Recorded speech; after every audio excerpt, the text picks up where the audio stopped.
ना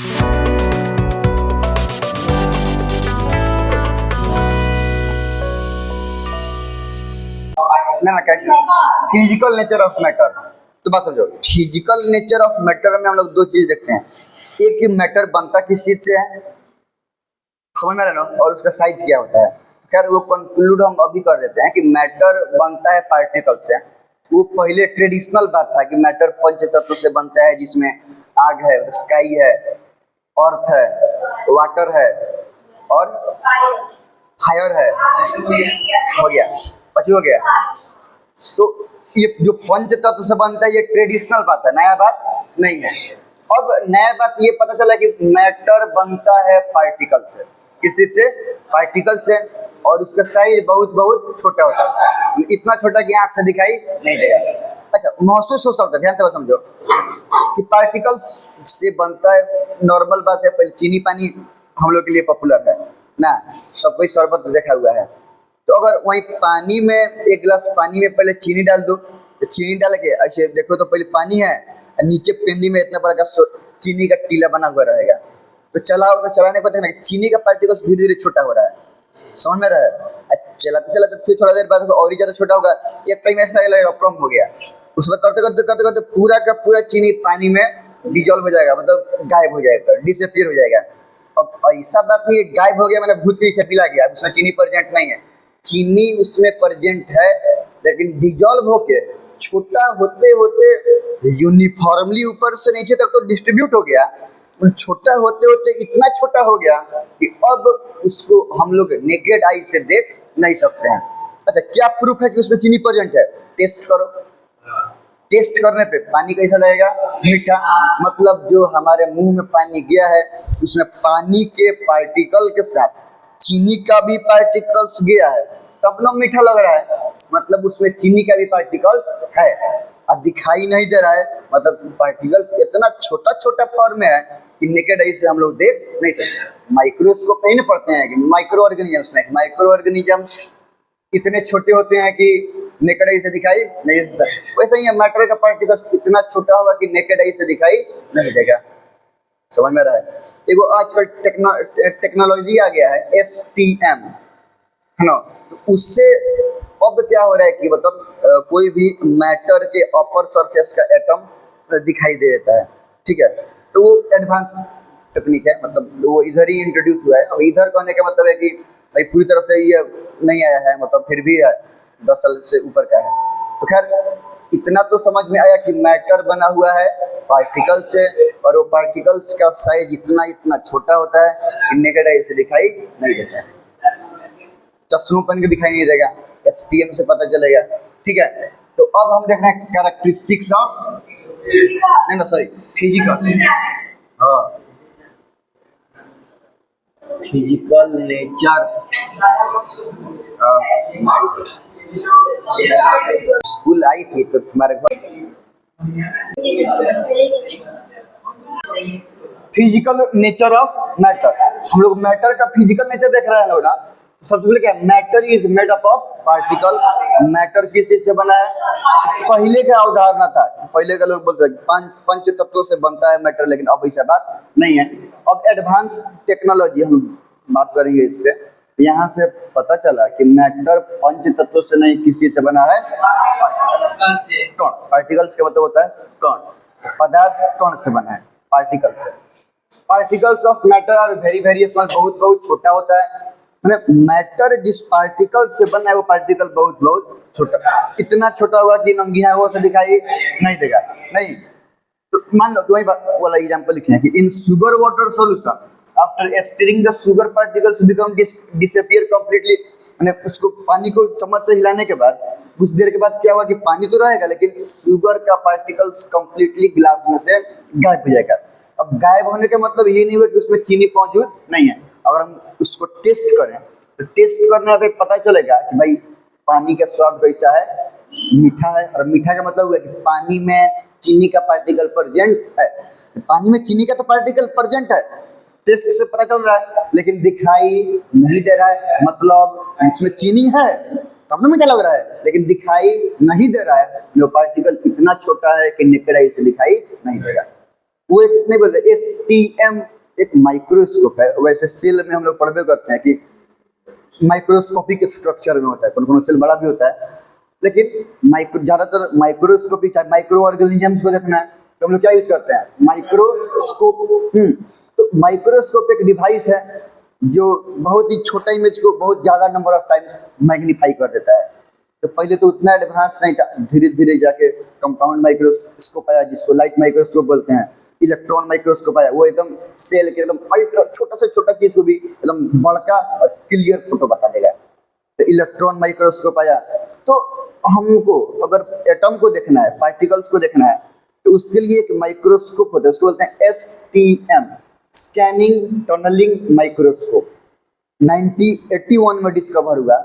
क्या जाने कौन डिस्कवर किया, डिस्कवरर का नाम पता नहीं है। तो सबसे पहले सिलिकॉन के एटम्स देखा गया था एसटीएम से, कि सिलिकॉन के एटम्स में बहुत सारे एटम्स था, तो सिलिकॉन तब ना वो अंदर के एटम का फोटो नहीं देगा। अगर हम इसको लगा के इसको देखेंगे तो सिर्फ अपर सरफेस के एटम का क्या करेगा कि वो इमेज बनाता है। तो किसी भी मैटर के अपर सरफेस में जो एटम प्रेजेंट है वो उसका क्या करता है कि इमेज बनाता है, सरफेस के व्यू देता है, सरफेस के इमेज बनाता है। कौन, स्कैनिंग टनलिंग माइक्रोस्कोप। तो वो माइक्रोस्कोप से क्या किया जाता है कि पार्टिकल्स को देखा जा सकता है, दिखाई देता है। इतना लिख ले जाए, फिर उसके बाद पढ़ेंगे हम लोग वो कैरेक्टरिस्टिक्स ऑफ पार्टिकल्स, मतलब मैटर पार्टिकल से ही बना हुआ है। अब जो पार्टिकल से मैटर बना है वो पार्टिकल्स का कैरेक्टरिस्टिक्स क्या क्या है, ठीक।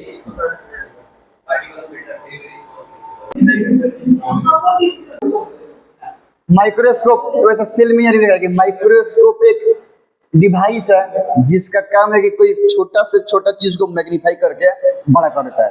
अब छोटा चीज तो हमको दिखाई नहीं देगा, तो बड़ा करके इतना ज्यादा बड़ा कर देगा, इतना प्रोपोर्शन मिला देगा कि अब हमारा नेकेड आई उसको क्या कर सकता है कि देख सकता है। और भी क्लियर इमेज, एक बड़ा करने पर इमेज फट भी जाता है, तो फटा हुआ नहीं, मतलब क्लियर इमेज बड़ा तो करेगा लेकिन उसका क्लियरिटी खराब नहीं हो, फोकस सही रहे।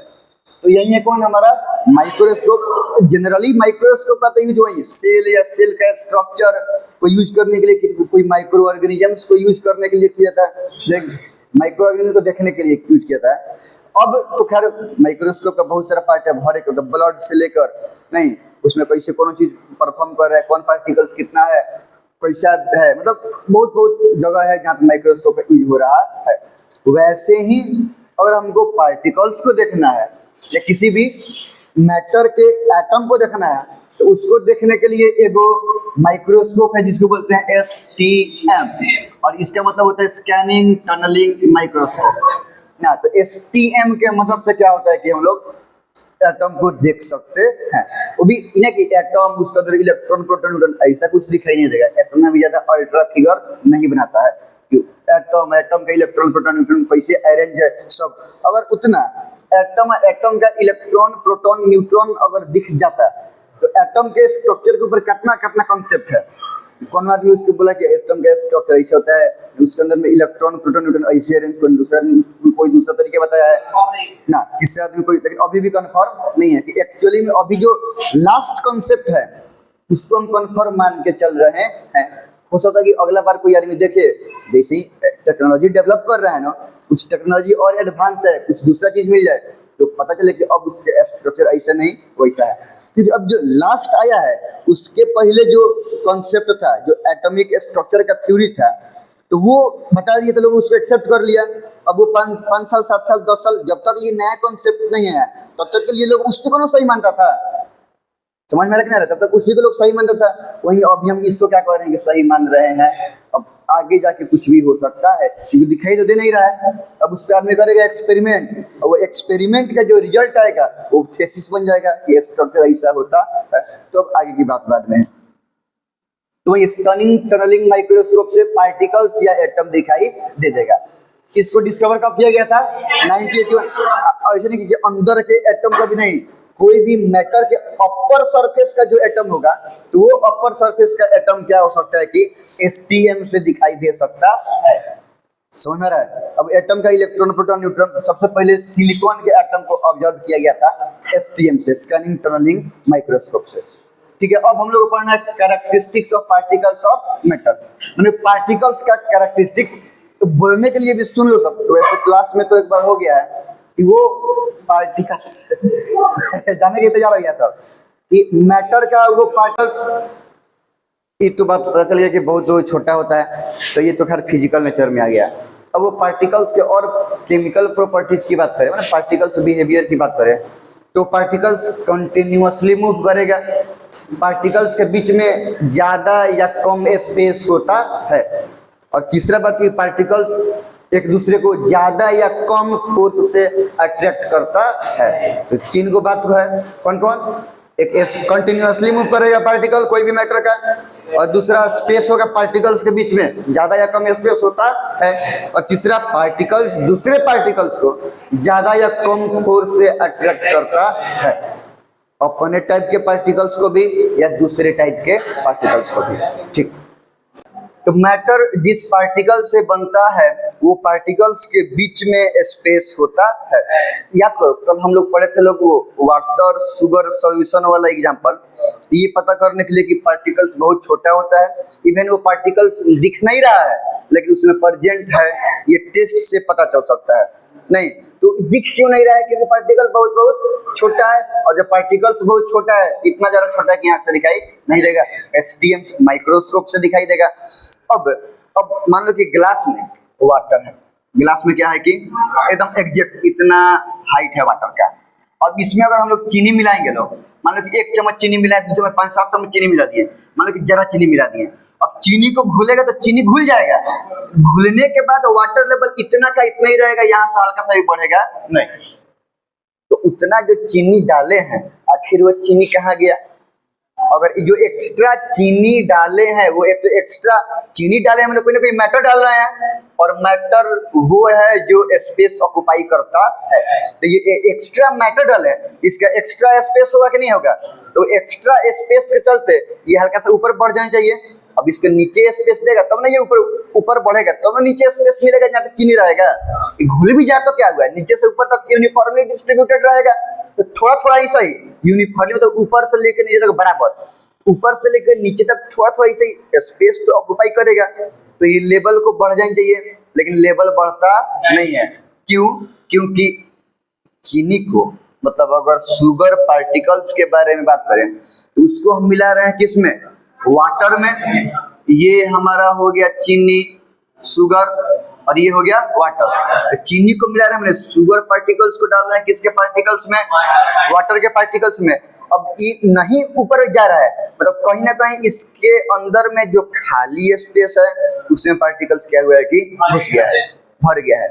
समझ में आ रहा है? तभी तो ये ऊपर नहीं बढ़ा है, अगर एक्स्ट्रा स्पेस लेता तो ये ऊपर क्या होता कि बढ़ जाता। तो इसके मतलब क्या हो गया, पानी भले ऊपर से दिखता है कि अंदर में कोई जगह खाली नहीं है, एक्चुअली अगर मोलिक्यूलर लेवल पर देखें तो पानी के पार्टिकल्स के बीच में स्पेस है, और उस खाली स्पेस में क्या हुआ है कि शुगर का पार्टिकल्स जाके एडजस्ट हो गया है, जिसके चलते वाटर लेवल राइज नहीं हुआ है। अब खाली स्पेस में गया है तब नहीं बढ़ा है, एक्स्ट्रा स्पेस लेता तो हाइट क्या होता कि ज्यादा हो जाता, जगह छेकता, और उतना जगह ये ऊपर उठ जाता। तो पानी के पार्टिकल्स के बीच में स्पेस है। जैसे मान लो कि ये, अगर हम पोडियम की बात करें तो इसका वॉल्यूम इतना है, अब इसके अंदर हम कितना भी इसके सामान रखेंगे ऊपर नीचे ज्यादा कम हो जाएगा क्या? क्योंकि अब इसके अंदर जो सामान रख रहे हैं तो अंदर में खाली स्पेस है, तो खाली स्पेस है, तो खाली स्पेस को भरा, इसीलिए क्या हुआ कि बढ़ा, ऊपर नीचे नहीं हुआ, एक्स्ट्रा स्पेस ऑक्युपाई नहीं किया। तो खाली स्पेस में जाएगा तो हाइट बढ़ने के चांस नहीं है। हम लोग मिलाया होगा सब, ईंटा को पानी में संद करता है, ईंटा भारी हो जाता है ना। अगर ईंटा को अगर वैसे मतलब जुगाड़ है, वैसे हम ड्राई ईंटा को वजन करो, अब पानी में 5 मिनट के लिए डाल दो, और तब उसको वजन करो, मास ज्यादा रहेगा। समझ में रहा है? इतना तो पता है कि पानी को सोखता है, भारी लगता है, तो मास ज्यादा रहेगा। तो कहीं ना कहीं पानी के पार्टिकल्स, वो ईंटा के पार्टिकल के बीच में स्पेस है, उसी में जाके पानी के पार्टिकल्स ट्रैप हो गया। अब वो जब हम जोखे तो सब पानी के भार तो बढ़ गया, तो उसके चलते भार क्या हो गया? बढ़ गया। शरबतों में से ही होगा, इसमें भी नहीं होगा। चीनी बिना डाले वजन करो, जितना ग्राम एग्जैक्टली चीनी डालोगे तो पानी के वजन के साथ इसका वजन भी ऐड हो जाएगा। तो वॉल्यूम तो इतना ही रहेगा, लेकिन मास बढ़ जाएगा, क्योंकि पार्टिकल्स तो एक्स्ट्रा जा रहा है, और वो एक्स्ट्रा पार्टिकल का मास ऐड होगा, बढ़ जाएगा, लेकिन स्पेस बढ़ेगा नहीं, क्योंकि खाली स्पेस में जाएगा, एक्स्ट्रा स्पेस में। अब तो समझ में आ रहा है कि इसके बीच में खाली स्पेस है। अब वजन बढ़ रहा है, माने शुगर के पार्टिकल्स उसी में है, तो वजन से भी समझ सकते हैं या टेस्ट से भी समझ सकते हैं कि उसमें पानी के अलावा भी एक्स्ट्रा पार्टिकल मौजूद है, लेकिन वॉल्यूम नहीं बढ़ रहा है, माने वो कहाँ पे चला जा रहा है, खाली स्पेस में। समझ में आ रहा है? तो वही पार्टिकल्स के बीच के स्पेस को इंटर पार्टिकल स्पेस, चाहे मॉलिक्यूल के बीच के स्पेस को बोलते हैं इंटर मोलिक्यूलर स्पेस। ठीक है। अब जहां तक स्पेस के बारे में बात करें, वैसे तो सॉलिड लिक्विड गैस के बारे में हम लोग सेपरेटली डिटेल में पढ़ेंगे जब स्टेट्स ऑफ मैटर पढ़ेंगे तब, लेकिन वैसे कॉमन नॉलेज के लिए जान लो कि सॉलिड के पार्टिकल्स बहुत ही ज्यादा क्लोजली पैक्ड होता है, तो एकदम पास पास में है, तो उसके बीच में स्पेस बहुत कम है। लिक्विड थोड़ा दूर दूर है, उसके बीच में स्पेस थोड़ा ज्यादा होगा, और गैस बहुत बहुत दूर होता है ऑलमोस्ट, तो गैस के पार्टिकल्स के बीच में स्पेस बहुत ही। तो अगर पार्टिकल के बीच के स्पेस की बात करें तो सबसे ज्यादा मैटर के कौन स्टेट में स्पेस होगा, गैस में, और सबसे कम स्पेस कौन से स्टेट में होगा, सॉलिड में। तो सॉलिड स्टेट ऑफ मैटर में पार्टिकल्स के बीच में स्पेस बहुत ही कम होगा। यहाँ तक कोई दिक्कत नहीं है ना, सॉलिड में कम होगा, गैस में ज्यादा होगा, इतना बात पहले लिख लिया जाए। तो ये तो बात समझ में आ गई, पार्टिकल्स के बीच में स्पेस होता है। अब दूसरा और तीसरा के बारे में इसके बाद समझ में आ जाएगा, मिटा दें।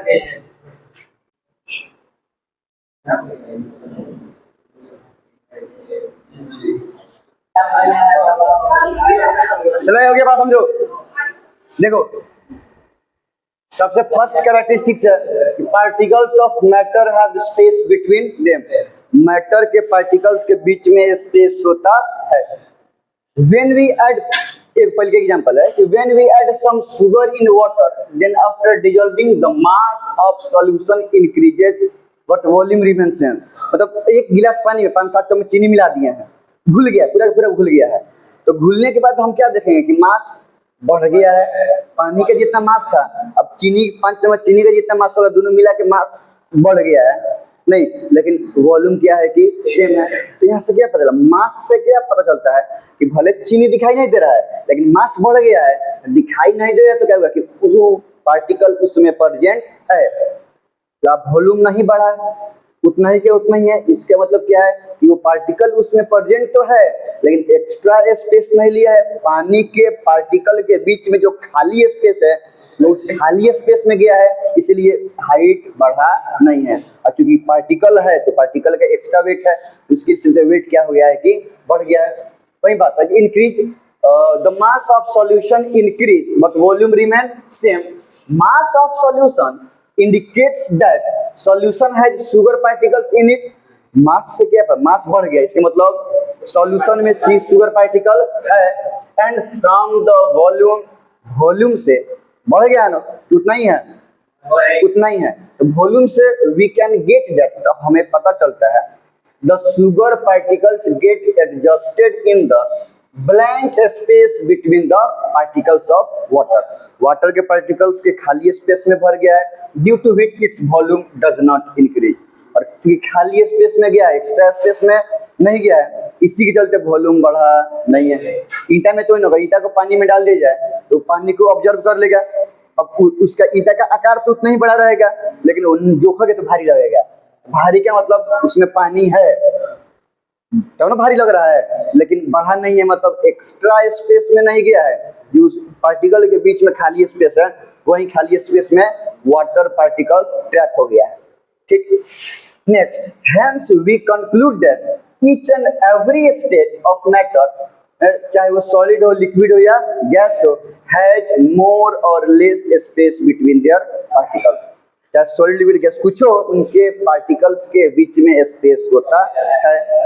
ये तो खैर आगे पढ़ोगे, अभी बस हम ऐसे ही स्पेस है तो इससे रिलेटेड लिखवा दिए हैं कि solid state of matter has least space between their particles. Solid state में पार्टिकल्स क्लोजली पैक्ड होता है, एक प्रॉपर्टी पढ़ेंगे सॉलिड के बारे में, तो पैक्ड होने के चलते बीच में स्पेस बहुत ही कम। तीनों में सॉलिड, लिक्विड, गैस में एटलीस्ट सबसे कम पार्टिकल के बीच में स्पेस किसमें होगा, सॉलिड में। And gaseous state of matter has most space between their, तीनों में पार्टिकल के बीच में सबसे ज्यादा स्पेस किसमें होगा, गैसियस पार्टिकल्स में। ये एक और बात, ये भी प्रॉपर्टी से एक्स्ट्रा है कि the space increases on increasing the temperature और डिक्रीजिंग द प्रेशर। वो जो स्पेस है, हम टेम्परेचर बढ़ाएंगे तो पार्टिकल दूर दूर जाएगा, और जब पार्टिकल दूर दूर जाएगा तो उनके बीच का स्पेस बढ़ेगा। तो जब किसी भी मैटर का टेम्परेचर बढ़ाएं या प्रेशर को घटाएं, दबा हुआ है तो लगे लगे है, और प्रेशर घटेगा तो दूर दूर भागेगा। तो या तो टेम्परेचर बढ़ाएं या प्रेशर को घटाएं। तो टेम्परेचर इंक्रीज करने पर या प्रेशर डिक्रीज करने पर पार्टिकल्स के बीच का स्पेस बढ़ता है। अब उल्टा अपना समझ लो कि अब टेम्परेचर को डिक्रीज करने पर या प्रेशर को इंक्रीज करने पर स्पेस क्या होगा कि घटेगा, कम होगा। यहाँ तक कोई दिक्कत नहीं है ना। दूसरा कैरेक्टरिस्टिक्स की बात करें तो particles of matter moves continuously. Continuously क्या करता है कि मूव करता है, कंटिन्यूअसली लगातार मूव करेगा, तुमको लगे या ना लगे, दिखे या ना दिखे, लेकिन पार्टिकल्स जहां कहीं भी है वहां पे अस्थिर नहीं, सॉलिड में वाइब्रेट करता है। सॉलिड में पोडियम मूव करते हुए नहीं लग रहा है, तो पार्टिकल यहाँ पे वाइब्रेट करेगा। स्पेस तो है नहीं, सॉलिड के अपना नहीं मारेगा तभी भी। सॉलिड के पार्टिकल्स के क्लोजली पैक्ड तो है ना, मॉलिक्यूल मॉलिक्यूल से सटा हुआ है, तो एक्स्ट्रा खाली स्पेस तो है नहीं कि मूव करके एने ओने जाएगा। तो जहाँ पे वहीं पे क्या करेगा कि वाइब्रेट करेगा, अपने मेन पोजीशन पे वाइब्रेट करता है। हाँ, उसका पार्टिकल्स वाइब्रेट कर रहा है। हाँ, वो समझ में नहीं आएगा, दिखेगा नहीं, लेकिन वाइब्रेट करता है। कोनो का पार्टिकल सॉलिड हो या लिक्विड हो या गैस हो, ठीक है। तो पार्टिकल्स कंटिन्यूअसली मूव करता है। हम समझा रहे हैं, दिख जाएगा, समझ आ रहा है ना, फील हो जाएगा, दिख जाएगा पार्टिकल्स। लेकिन फिलहाल अगर जनरल प्रॉपर्टी की बात करें, जैसे कि सॉलिड क्लोजली पैक्ड है तो स्पेस कम है पार्टिकल्स के बीच में, घूमने के लिए फैली कम है तो बहुत स्लो स्पीड से मूव करेगा। लिक्विड में थोड़ा स्पेस है, घूमने के लिए जगह है, फैली है, थोड़ा फास्टर। गैसियस पार्टिकल्स के बीच में स्पेस खूब फैली है, सबसे ज्यादा स्पीड में मूव करेगा गैसियस पार्टिकल। तो पार्टिकल्स का मूवमेंट का स्पीड सबसे ज्यादा होगा गैसियस स्टेट ऑफ मैटर में, सबसे कम होगा। इनफैक्ट सॉलिड में मूव नहीं करता, बस वाइब्रेट करता है, लेकिन अस्थिर नहीं रहता है। रेस्ट में वाइब्रेट कर रहा है, तो रेस्ट में नहीं है ना, रेस्ट में नहीं रहता है। तुम सब देखना, ये दिख जाएगा आराम से। उस दिन क्लास में भी बताए थे कि पानी लो, एक बाल्टी या एक मग, देख ले एक ड्रॉप उसमें डिटॉल डाल दो, तो डिटॉल ऐसे ऊपर में येलो कलर टाइप का रहता है, लेकिन पानी में डालते व्हाइट कलर का हो जाएगा। अभी तुम छोड़ दो, एकदम अपने से हिलाओ नहीं, पानी को उसी ठहरे हुए पानी में डिटॉल डाल दो। अब अपने से डिटॉल इधर उधर जाते हुए तुम क्या होगा कि अपने से दिखाई जाएगा, एकदम आसपास दिखाई देगा। थोड़ा थोड़ा देर में पूरे पानी में अपने आप क्या होगा कि बिना मिलाए हुए डिजॉल्व हो जाएगा, एकदम दिख जाएगा। डिटॉल का पार्टिकल से आने होने जा रहा है, दिख जाएगा। हम तुम तो उसको हिलाया नहीं ना है, तुम उसको मिलाया है क्या अपने से? तो अपने से मिल रहा है कि नहीं मिल रहा है? कंटिन्यूअसली मूव करता है। डिटॉल में लिक्विड डालें तो उसका पार्टिकल भी, अब पानी में डाल रहे हैं तो पानी का पार्टिकल भी। इनफैक्ट डिटॉल घर में नहीं है, डिटॉल तो हो ही जाएगा। डिटॉल में में रहता है नील, नील से नील भी डालो तो नीला कलर वैसे इन्होंने घूमेगा, थोड़ा देर में सब का सब इंडिगो कलर का, पूरा वाटर इंडिगो कलर का हो जाएगा। हाँ, ये थोड़ा पेशेंस वाला एग्जाम्पल है, यहाँ से भी समझ में आ सकता है कि गिलास में पानी रखो ना, पानी रखो और ऐसे मिलाओ नहीं, छोड़ दो ऐसे ही। कम चीनी डालो, पानी में चीनी ज़्यादा मत डालो, आधा चम्मच डालो, छोड़ दो। थोड़ा टाइम लगेगा, 10 मिनट 15 मिनट ना, मतलब 2-3 घंटा में देखेगा सब कि चीनी बिना मिलाए अपने आप गिलास में के पानी में क्या हुआ है कि घुल गया है, पूरा का पूरा घुल गया है एकदम एग्जैक्टली। अगर सोल्यूशन में तुम अपने से मिला कर शरबत बनाता, एग्जैक्टली वैसे ही क्या हो गया है कि घुल गया है। नमक का पार्टिकल छोटा है तो जल्दी टूट जाएगा, छोटा है तो। चीनी के बड़ा बड़ा क्रिस्टल है ना, चीनी का क्रिस्टल दाना बड़ा बड़ा होता है, थोड़ा सा छोटा होगा। और नमक पर ज्यादा आसान रहेगा, नमक डाल के छोड़ दो, आधा घंटा के बाद देखो तो ऑलमोस्ट क्या होगा कि नमक का पार्टिकल्स पूरा अपने आप डिजॉल्व हो जाएगा। टेस्ट कर लो, डिजॉल्व रहेगा, नमकीन लगेगा। तो मिलाने पर तो घुलता, तो समझ में रखे, मिलाने पर हम अपने से मिला रहे हैं, पानी को हिला रहे हैं तो पार्टिकल्स मूव कर रहे हैं, उसको डिजॉल्व कर लिया। लेकिन अपने आप कर रहा है, इसका मतलब क्या होता है? वाटर का ये तो सॉलिड है भाई, सॉल्ट क्या है? सॉलिड। शुगर क्या है? सॉलिड। तो पानी का पार्टिकल्स भीतर अपने आप मूव कर रहा है, तब मूव करके उसको चीनी के या सॉल्ट के पार्टिकल्स को अपने आप में डिजॉल्व कर लिया है। दिख नहीं रहा है, लेकिन इंटरनली पार्टिकल्स मूव कर रहा है। दिख क्यों नहीं रहा है? क्योंकि पार्टिकल्स बहुत बहुत छोटा होता है, नंगी आंखों से दिखाई नहीं देगा। समझ में आ रहा है कि नहीं आ रहा है? तो डिफरेंट एग्जांपल से चीनी के पार्टिकल से हम देख सकते हैं। वो एक और एग्जांपल आया था। खैर पानी में दूध एक दो बूंद, हाँ वो भी दिख जाएगा। पानी में अगर एक दो बूंद तीन बूंद ड्रॉप से तो अपने सुपर सल्फर से डाल दो तो भी दिख जाएगा कैसे हो रहा है। समझ में आ रहा है ना? तो इतना तो समझ में, एक पार्टिकल्स कंटिन्यूअसली मूव करता है। और सबसे बेस्ट एग्जांपल, मान लो कि तुम रूम में कहीं कोना में अगरबत्ती जला दो, चाहे रात का टाइम है तो मॉर्टिन वगैरह आदमी जाता है तो मॉर्टिन जलो, चाहे ऑल आउट ऑन कर दो। मान लो कि तुम यहाँ पे बेड यहाँ पे है, उस कोना पे स्विच है जहाँ पे हम ऑल आउट लगाए हुए हैं। थोड़ा देर बाद देखना ऑल आउट का स्मेल, चाहे मॉर्टिन के स्मोक का स्मेल, अगरबत्ती का स्मेल जल रहा है उस कोना पे, लेकिन आ जाएगा यहाँ तक। कैसे आ जाएगा? अगर मूव नहीं करता तो वहां से ट्रांसलोकेट होकर यहाँ तक आता, समझ रहा? तो उसमें से निकल रहा है स्मोक, धुआं, वो गैस है, गैस तो खूब स्पीड मूव करेगा। वो मिल गया एयर में, एयर भी संयोग से क्या है? गैस है। तो moving particle of gas mix हो जा रहा है with moving particle of air. Gas का मतलब स्मोक मिल जा रहा है मूविंग पार्टिकल्स ऑफ एयर के साथ, और जब मिक्स हो जा रहा है तो घूमेगा ना। पार्टिकल्स है, मैटर है, तो नेचुरल फितरत है मूव करना। तो मूव करते करते क्या होगा कि हमारे तक आ जाएगा और हमको स्मेल हो जाएगा। नहीं, दो तीन घर रूम उधर आगे किचन है, मीट का कौन नॉर्मली सब्जी बनता है तो क्या होता है? दिमाग में मीटर आता है तो स्मेल आता है कि नहीं आता है? समझ में आता है कि सब्जी बन रहा है, दालचीनी डाल दिया गया है, गरम मसाला डाल दिया गया, इलायची डाल दिया गया, चाय बनता है तो चाय में हो जाता है। स्मेल आना कि चाय पीने का मन नहीं है, लेकिन जब चाय घर किचन में बनता है स्मेल आता है, ऑटोमेटिक मन करता है चाय। और मेरे साथ खूब होता है, मैं पूछते कि चाय पिएगा, मैं नहीं पिएगा, चाय बन रहा है, स्मेल आता है ना। स्मेल कहाँ से आएगा? वो चाय का पार्टिकल्स गैस के साथ मिल गया, अब मिलते हुए आगे तुम्हारे नाक में चाय का पार्टिकल्स घुस गया तो चाय महक गया। शुरू शुरू में हम कहते हैं चाय नहीं पियेंगे, लेकिन जब बनते जब महकता है ना तो फिर मन चाय पीने का मन करने लगता है। तो फिर अपने आप अफसोस है, ओह काहे मना किए हैं।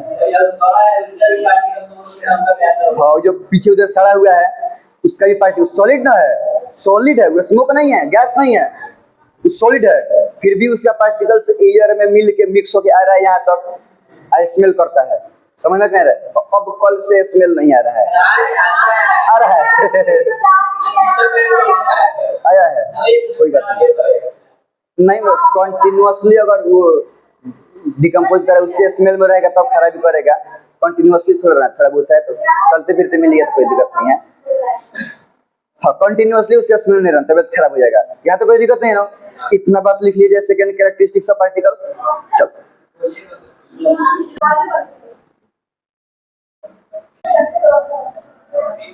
Particles of matter moves continuously. सब का सब कोई भी स्टेट ऑफ मैटर का पार्टिकल्स कम या ज्यादा स्पीड से मूव करता है। हम क्या देख सकते हैं कि smell of burning incense stick, अगरबत्ती का स्मेल, अगरबत्ती मतलब जलते हुए अगरबत्ती के स्मोक का स्मेल, या किचन से कुकिंग फूड का स्मेल हमारे नाक तक पहुंच जाता है। क्यों? क्योंकि उसका पार्टिकल्स, फूड का पार्टिकल्स, अगरबत्ती के स्मोक का पार्टिकल्स, अगरबत्ती का पार्टिकल्स एयर में मिलेगा और मूव करते हुए हमारे करीब आएगा। तो वहां से यहाँ पे आया है, क्यों मूव कर रहा है तब ना। समझ में रखे तो हम उसका स्मेल हम लोग को मिल जाता है। तो लोग बोलते हैं कि अच्छा मौका है, चाहे खराब मौका है। Sugar in water get dissolve even without stirring, बिना मिलाए हुए भी चीनी पानी में घुल जा रहा है। क्यों? पानी का पार्टिकल्स मूव कर रहा है तो वो चीनी को अपने में मिला ले रहा है। यहाँ तो कोई दिक्कत नहीं है ना। हाँ, अगर मूवमेंट को ऑब्जर्व करना एक्सपेरिमेंटली तो आसान बात है, डोमेस्टिक है, घर पे आराम से देख सकता है। कब? जब पानी में 2-3 बूंद डिटॉल का या नील का डाल दो और चुपचाप उसको ऑब्जर्व करो। समझ में आ रहा है ना? डिटॉल को या नील को, पार्टिकल्स को वाटर के पार्टिकल के साथ डिजॉल्व होते हुए आदमी आसानी से देख सकता है, मूव करते हुए आदमी आसानी से देख सकता है। अब इसका बाकी बात कल कंटिन्यू करेंगे, इसी में क्या डिफ्यूजन वगैरह इसी में पढ़ना है। सॉलिड मूवमेंट सबसे कम होगा और गैसियस पार्टिकल्स का मूवमेंट सबसे ज्यादा होगा। ये बात यहाँ तक हो गया था। देखो, अब जहां तक हम मूवमेंट की बात करते हैं तो टेम्परेचर को इंक्रीज करेंगे तो पार्टिकल्स का मूवमेंट का स्पीड भी बढ़ेगा, और टेम्परेचर को डिक्रीज करेंगे तो मूवमेंट का स्पीड घटेगा। प्रेशर में वैसे ही है, प्रेशर अगर बढ़ाते हैं तो प्रेशर बढ़ाएंगे तो पार्टिकल्स नजदीक आएगा ना, पार्टिकल्स आएगा नजदीक और उसके मूवमेंट का स्पीड कम होगा।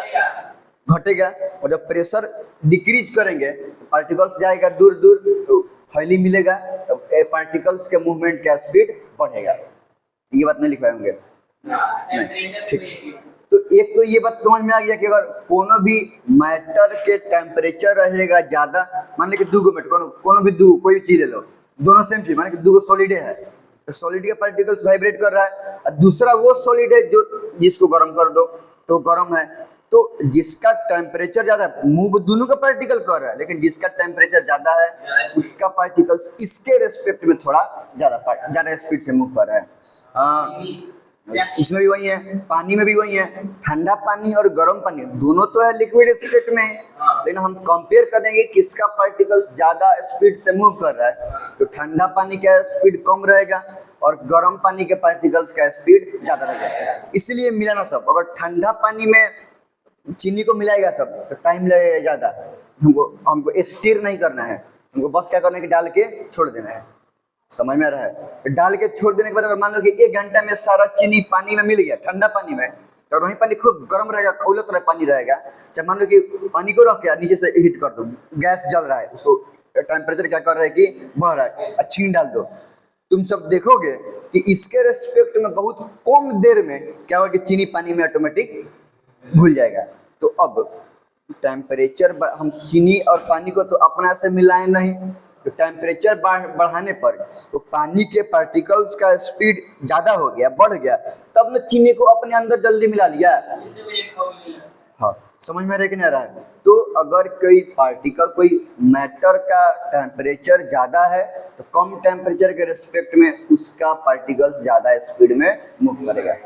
नहीं तो इसे तो नॉर्मली तो वही गैस का पार्टिकल्स ज्यादा स्पीड मूव करेगा और सॉलिड का पार्टिकल्स इनफैक्ट वो मूव नहीं करते, वो अपने स्पेस, अपने जगह पे क्या करता है कि अपने पोजीशन पे वाइब्रेट करता है, बस मेन पोजीशन पे वो वाइब्रेट करेगा। ठीक,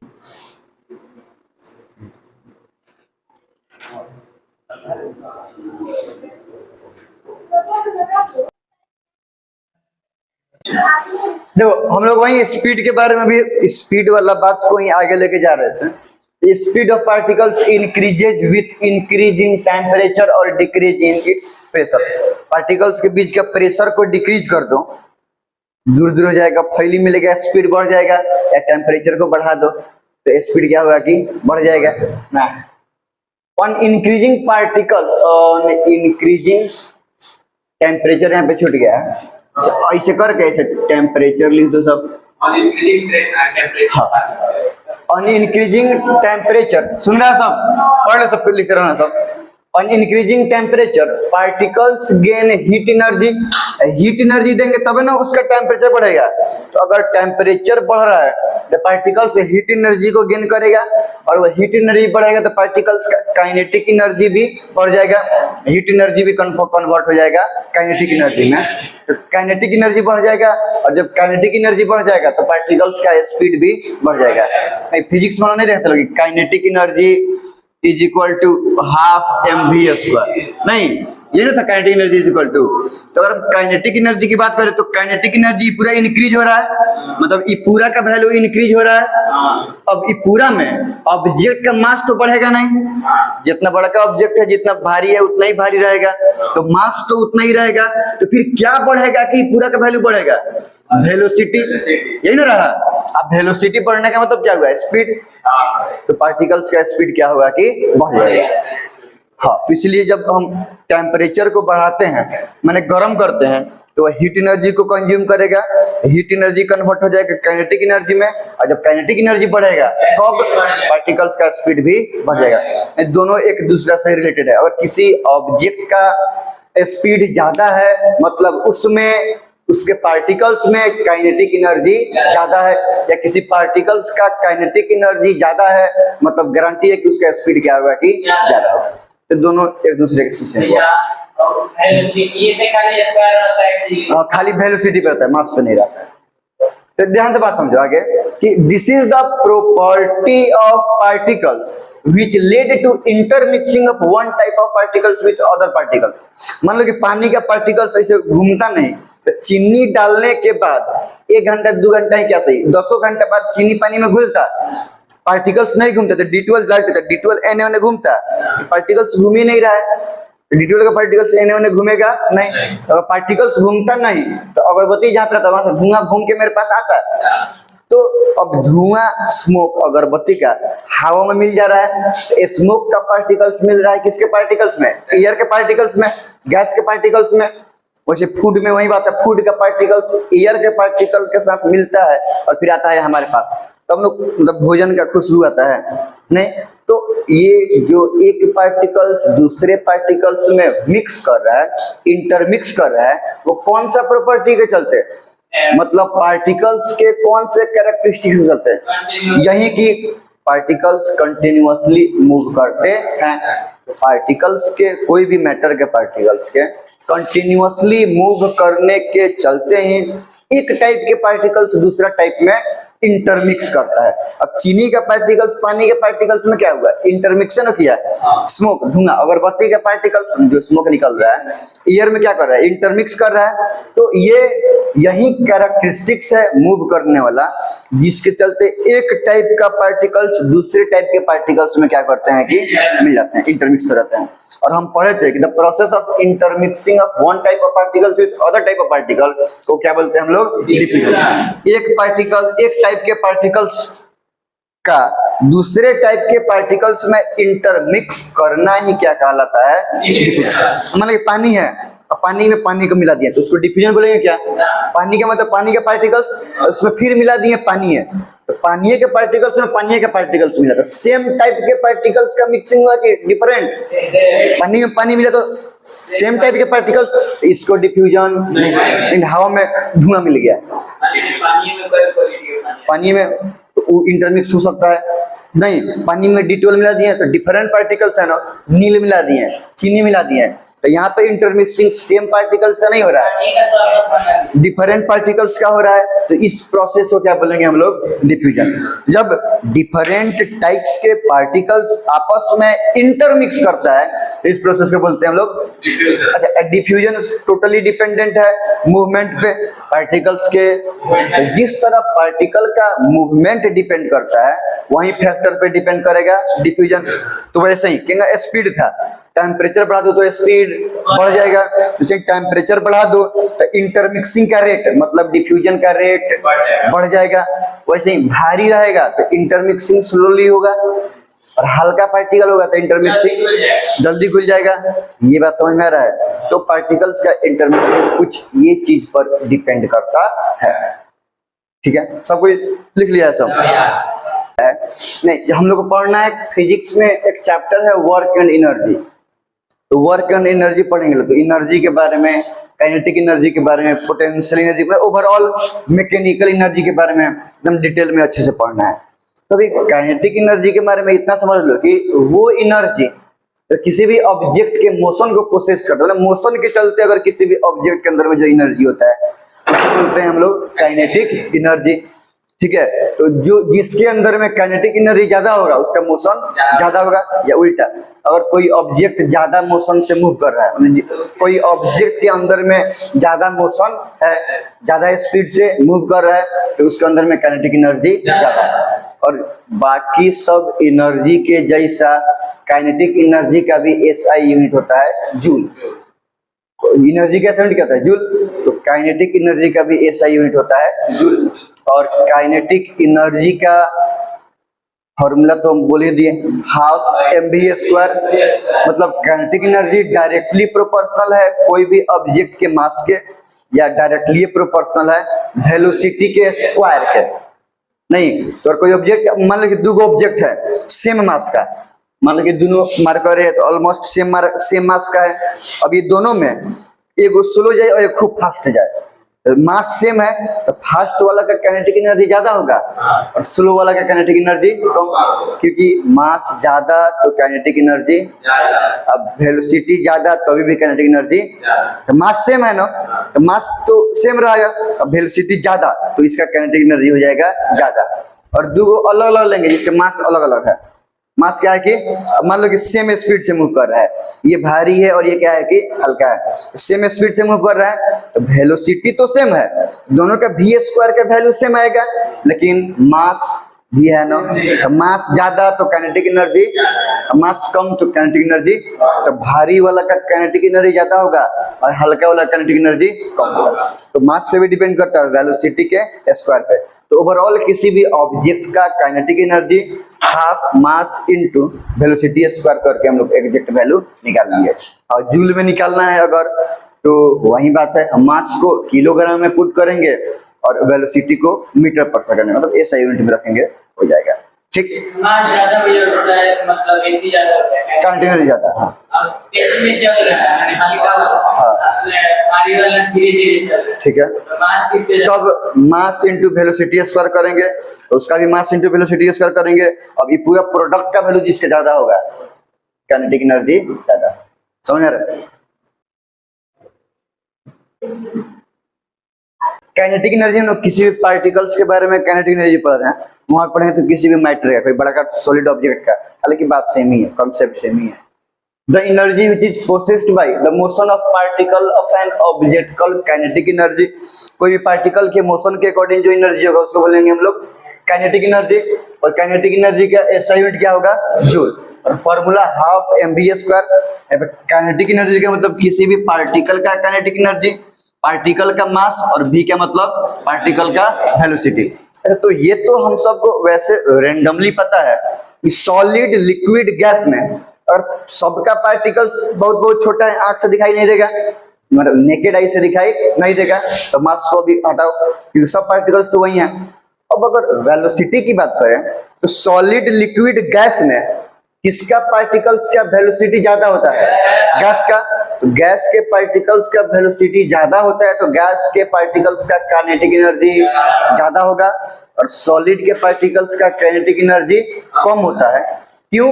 क्योंकि पता है कि सॉलिड के पार्टिकल्स से मूव करवे नहीं करता है, वो बस अपने पोजीशन पे वाइब्रेट। तो स्लोअर स्पीड होने के चलते, वेलोसिटी कम होने के चलते, सॉलिड के पार्टिकल्स का काइनेटिक एनर्जी बहुत कम होगा, और जनरली गैस के पार्टिकल्स का काइनेटिक एनर्जी ज्यादा होता है। ठीक, अब नेक्स्ट प्रॉपर्टी पढ़ना है, मतलब नेक्स्ट कैरेक्टरिस्टिक्स पढ़ना है, और उसमें हम लोग पढ़ते हैं कि particles of matter attracts each other. एक दूसरे को क्या करते हैं कि अट्रैक्ट करते हैं। तो नेचुरल बात है, नॉट ओनली सॉलिड, लिक्विड भी, गैस भी। अगर गैसियस में इतना कम अट्रैक्शन है कि पूछो मत, मतलब इग्नोरेबल, तो सब भाग रहा है दूर दूर। अब अट्रैक्ट करता तो करीब करीब आता, इन सब क्या कर रहा है कि दूर दूर भाग रहा है। हाँ, लेकिन लिक्विड के पार्टिकल्स एक दूसरे को अट्रैक्ट करता है। जब लिक्विड में से पानी, गिलास में से पानी को गिराते हैं, सब नीचे ही गिरता है, ये नीचे गिरेगा तो पीछे वाला भी नीचे ही गिरेगा, उसके पीछे वाला भी नीचे ही गिरेगा, उसके पीछे वाला भी वही फॉलो करेगा। तो जब उसको, अब ये वाला जो नीचे गिरे वो पीछे वाले को पकड़े हुए है, तब ये नीचे गिरते तो उसको भी ले नीचे आ जाता है। वो पीछे वाले को पकड़े हुए है तो वो गिरता है तो नीचे वाले को भी ले लिया जाता है। तो अट्रैक्ट किए हुए है कि नहीं है कि ये गया तो पीछे वाला को भी पकड़ ले आ गया। ये समझ में आ रहा है? तो लिक्विड में भी फोर्स ऑफ अट्रैक्शन होता है।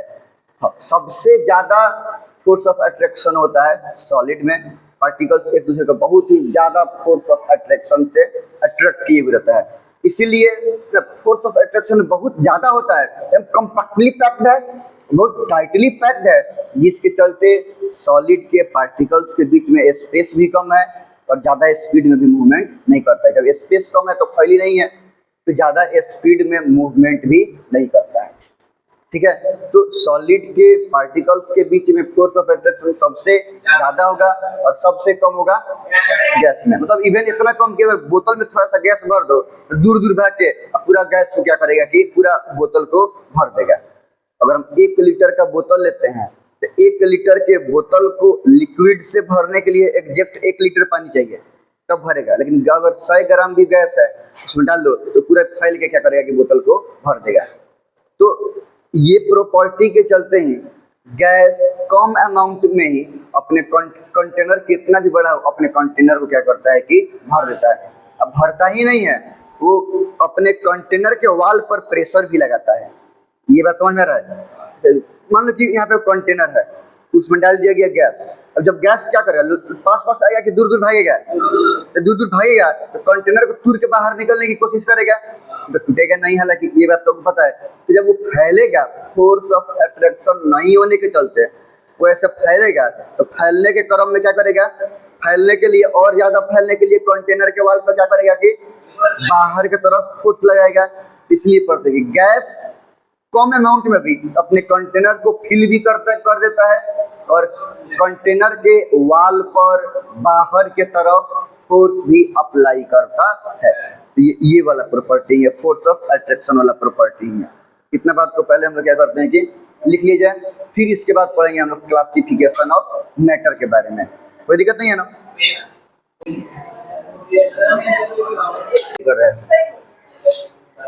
हम लोग पढ़ा चल थर्ड प्रॉपर्टी, मतलब पार्टिकल्स का थर्ड कैरेक्टरिस्टिक्स। उसमें क्या था कि particles of matter attract with each other. Each and every particles of matter, चाहे वो सॉलिड का हो, लिक्विड का हो, चाहे गैस का हो, तो ज्यादा या कम फोर्स से एक दूसरे को हमेशा अट्रैक्ट करता है। ये अलग बात है कि सॉलिड के पार्टिकल से बहुत ज्यादा फोर्स से अट्रैक्ट करेगा, नहीं, सॉलिड के पार्टिकल्स के बीच में फोर्स ऑफ अट्रैक्शन बहुत ही ज्यादा होगा, लिक्विड में उससे कम, और गैस में गैस के पार्टिकल्स में फोर्स ऑफ अट्रैक्शन बहुत बहुत कम, ऑलमोस्ट नील होगा, नील वाला जीरो। ब्लैक साहब, due to greater force of attraction, ध्यान से सुना, बहुत ज्यादा फोर्स ऑफ अट्रैक्शन होने के चलते टाइटली पैक्ड है ना, सॉलिड का शेप फिक्स होता है। सॉलिड का शेप क्या होता है? फिक्स होता है। दे आर आल्सो रिजिड होता है सॉलिड। क्यों? फोर्स ऑफ अट्रैक्शन ज्यादा है तब ना कठोर है, रिजिड है, रिजिड होते हैं। और वेरी लेस इनकम्प्रेसिबल, माने उसको बहुत कम या फिर ना दबाया जा सकता है। अब बात दो, पार्टिकल्स एकदम कम, पार्टिकल्स के अब अगर दबाएं भी तो पार्टिकल्स के बीच में स्पेस रहता है ना, दब के उस स्पेस पर फिट हो जाएगा। अरे इतना कॉम्पैक्टली पैक्ड है कि स्पेस से नहीं है तो फिर दब के जाएगा कहाँ? इसलिए ऑलमोस्ट इनकम्प्रेसिबल है, इसको दबाया नहीं जा सकता है, very very less. They do not flow भी नहीं करेगा। लिक्विड तो फ्लो कर जा रहा है, खैर उतना तो फोर्स है कि फ्लो तो कर रहा है, मतलब नीचे गिरे तो पीछे वाला को ले आगे बढ़ जा रहा है, फ्लो कर रहा है। लेकिन सॉलिड क्या टाइट है कि वो फ्लो नहीं करेगा, पार्टिकल्स को छोड़ भी नहीं करता है। तो ये हो गया किसका कहानी? सॉलिड का। तो फोर्स ऑफ अट्रैक्शन बहुत ज्यादा होने के चलते सॉलिड का शेप फिक्स होता है, रिजिड होता है, वेरी लेस इनकम्प्रेसिबल होता है और फ्लो नहीं करता है।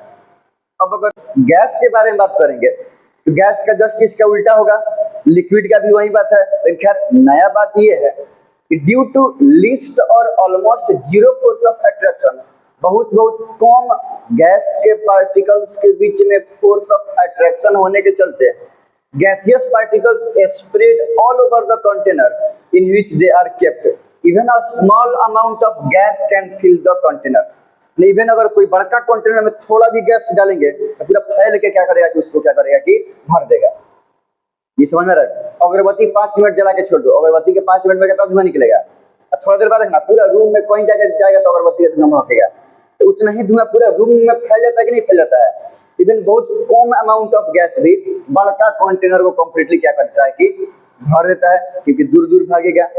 फोर्स ऑफ अट्रैक्शन बहुत कम होने के चलते, है ना। And since they have tendency to spread, फैलने का मतलब क्या होगा?